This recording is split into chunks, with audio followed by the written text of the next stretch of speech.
Hey MVPs, Rico Knows here. Going to do a free results show. We post these on Patreon and YouTube just so we know the fighters, and the next time we see them on a fight card, we know what we're talking about. If you're unaware, this is Dana White Contender Series Season 9, Week 3. Okay, so there's going to be 5 fights this night. I'm going to talk about the fighters. I will mention one other fighter that didn't win because I think he will eventually show up in the UFC or get on the Contender Series again, and you want to have reference to him and make note. So 5 contracts were given out. All 5 fights ended with the finish. We never went to the judges. These guys came to bang. So in the first fight of the night, Dante Johnson here. These guys fought at heavyweight, which is absurd. Dante Johnson looks like a bouncer at a bar, and he should be fighting at 205. If he's fighting at heavyweight, he's going to be in a lot of trouble. And I say that because he fought Darren Abbey down here. And Darren Abbey, he was able to put some real leather on this guy's face with jabs, keeping the distance. Now, eventually he folded, and he fell like damn 9/11. Like, he fell like a tower. It was easy to fall. But there's such a huge size discrepancy here. Dante Johnson should not be fighting heavyweight at 209. Remember, heavyweights are 265, and they're cutting down from 300. This guy just needs to get his conditioning right, his nutrition, and go down to 205.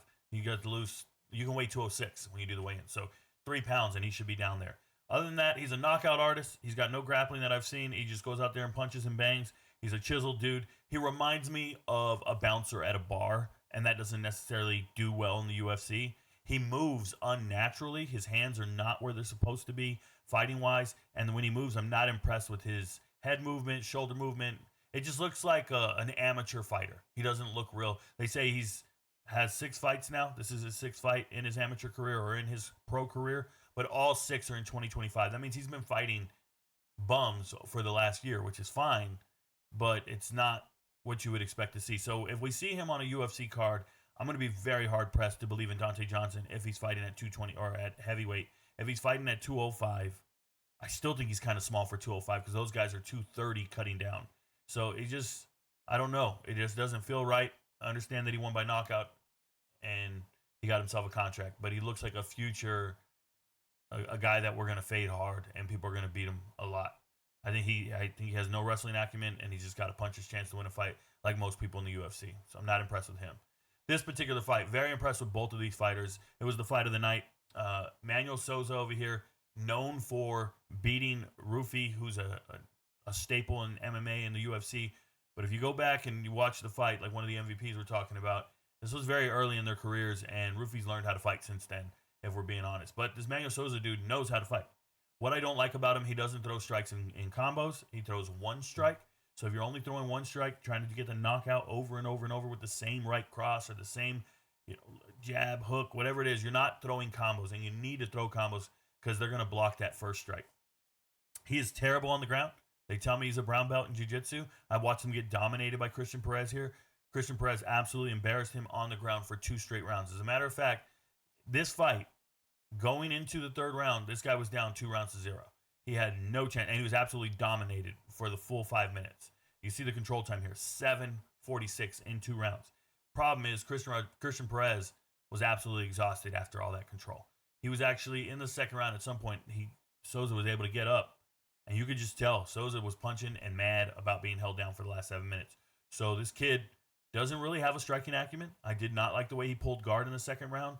He reached for an ankle, went for an ankle pick, but he does scramble well, and he does eventually win those transitions. I'd imagine his knockouts are TKOs from being in a dominant body position, like a club and sub scenario where you don't get the sub, then you get a TKO, that kind of deal. But Souza over here, heart of a champion, and you got to be very impressed with his cardio.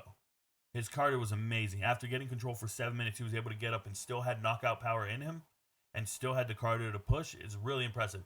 Yes, he's very limited as a grappler. If you put him against anybody who grapples, I think they're just going to take him down and dominate him on the mat for the next 15 minutes. That's terrible. But the guy's got cardio. He's got heart. He's fighting. He's doing all great things. Perez, the reason I'm talking about him so much is I think he's either going to get another fight on Contender Series or he'll be a last-second replacement for somebody who misses weight or something to that effect. Seeing that he trains at the Performance Institute in Mexico, meaning he's one phone call away. The Performance Institute is a UFC facility with UFC-provided coaches in Mexico. He's one phone call away from being ready to go. And I think that's one thing Dana White, when he was giving out the contracts, he said, I like both these guys. Yeah, Perez fought really well. He looks really good on the ground. Unfortunately, he was so gassed that he put his hands on his hips. That's crazy. We haven't seen that in UFC forever. You don't put your hands on your hips. You got your hands here. You're tired. Your arms still stay up. You still got to protect your face. Even if you're tired, you don't do this. You don't put hands on hips. That's wild, bro. And you haven't seen that. You'll see that maybe once every 4 years in the UFC. And I saw it tonight, unfortunately. Next fight. We didn't learn anything about Abdul over here. Abdul Rahman Yakayev. We just know that when the odds makers made him a minus 1,000 favorite, they were right. They were 100% right. This dude over here, Lorenz, they told me Lorenz actually lost the fight to this Lee Stack over here. So Lorenz is not a good fighter. Lorenz looked terrible. This fight was a 30-second fight, and it shouldn't have been that long. This is what it looks like when a civilian is fighting a real fighter. So I'd imagine this dude's been training in Turkey all over the world. He's a real fighter. He's ready to scrap. He looked impressive. He didn't get hit. There was one strike. I don't believe that. I don't believe that one strike at all. I didn't see the strike at all. This was just an overmatch. It looked terrible. It's like me beating up one of the haters in the comments. It's like me meeting one of you bums in real life. Damon Wilson, really awkward. Damon Wilson's an awkward dude. I don't think he'll ever get in the UFC. He does not have any knockout power or any threat. He wasn't able to really punch and bang. But he's awkward, man, and his movements look UFC-like. And I guess when you train with Dominic Cruz and you train at that gym, you might start emulating UFC fighters and you start looking like them. But you're not really one.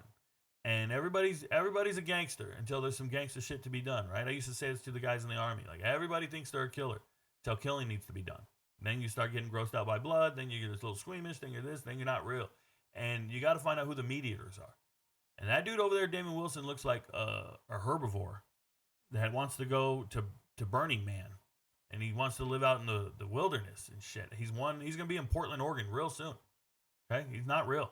Damon Wilson's not real. I saw this guy get knocked out in the cage tonight and then wake up.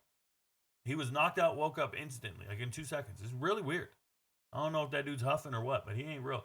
Mauricio Barbosa, remember the name Mauricio Barbosa. That dude punches like he's got the whole world on his shoulders. And he gave a big speech at the end that really touched me.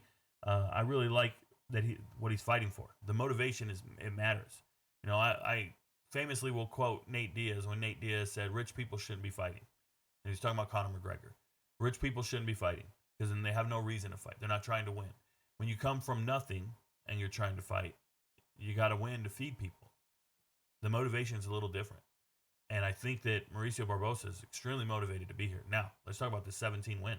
17 wins, 16 of them in the first round. He's never getting out of the first round. It's insane.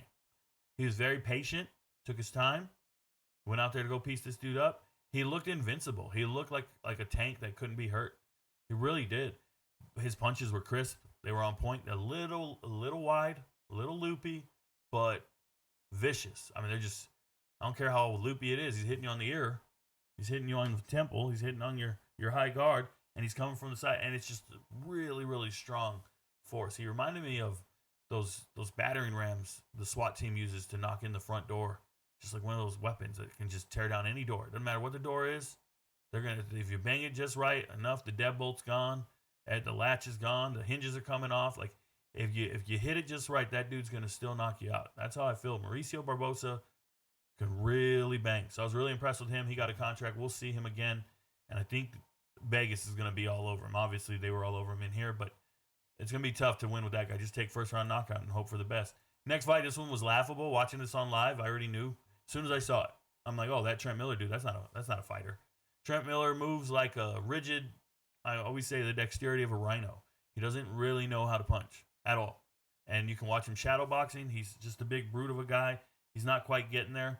I'd imagine this is a guy who can't wash certain parts of his body. That's what he reminds me of. A guy who can't quite reach a certain spot on his back or whatever. Like, that's who he is. He's very awkward. It's a non-athlete. I'm going to say this. He's a non-athlete who decided to lift weights. That's what he reminds me of. He reminds me of those nerds and those idiots who start CrossFitting and then they try to give you fitness advice. And you're like, bro, all you do is a WOD every day. And if I gave you a basketball, you'd look fucking awkward as hell. That is Trent Miller. Trent Miller, probably a terrible dancer on the dance floor. Shout out to his Chippendales career. That dude sucks. Okay. 6 punches in this fight? Not true. Never happened. 6 punches, he might have thrown 6 punches and all 6 landed on himself. He's the type of dude to punch himself. That's how terrible he is. On the other side, Ryan Gandra, yes, he won the fight. And he won the fight with a lot of aggression, and he went out there to bang. I want to tell you guys, when you're fighting somebody who can't fight at all, and you go out there to beat him up, and you beat him up, it's really hard to tell whether or not you're any good, right? So let me just explain it to you like this. Ryan Gandra, I don't care who he was fighting, did not look good as a fighter. His punches were missing everywhere, as far as I'm concerned. He was missing a guy who doesn't have any head movement or movement. And he did not protect his jawline at all. He just went in there blindly and just started and he could do that because he's fighting somebody who can't. That guy can't touch. I don't know. Like, you know how they always say touch your nose? Touch your nose, the DUI test? Trent Miller can't do that. Trent Miller will poke his eyes out if he was told to touch his nose. So you're fighting a guy that's completely uncoordinated with no athletic ability whatsoever, just a lot of fake muscles, and you look crazy. You look like you're just swinging and just going. It's a very inefficient way of fighting. I was not impressed. Walking out of the cage, he has some back fat to him. Dude's got hips and back like a woman that I'm not attracted to in the gym. It just looks bad. I'm not impressed with anything Ryan Gandra did, even though he's a minus 500 favorite. I think Vegas will favor him heavily when we see him. He's a big guy, but I'm probably looking to fade him the next time I see him in the UFC. I was not impressed with him at all. I understand that he went and blitzed and he put pressure and he looks mean and all that, but trust me, guys, I evaluate fighters. I see them all the time, every day, and as I'm watching them, I'm looking for, do you throw in combos? Are you defensively sound? Are you fundamental? Do you move your feet with your striking? Do you close the distance first? Do you feint? And Dana White's talking about how he feinted with a knee and he feinted with a leg and a foot and all this. Bro, he could do whatever he wanted. He was in a flow state because Trent Miller's terrible. But what I saw was a reckless fighter. A reckless fighter. He reminded me of a kid who can't color within the lines. Like, you can color the whole picture with your crayons, but you can't stay within the lines. So your picture's going to look awful when you're done coloring. That's Ryan Gandra. He's that guy. So those are all the fighters. Hopefully we'll see them on a fight card soon and we can make assessments and now that we know who they are. Thank you for being MVPs. Thank you for watching Dana White Contender Series with us on the Discord server and stage. I appreciate you guys. Your friends don't know, but Rico knows. Peace, y'all.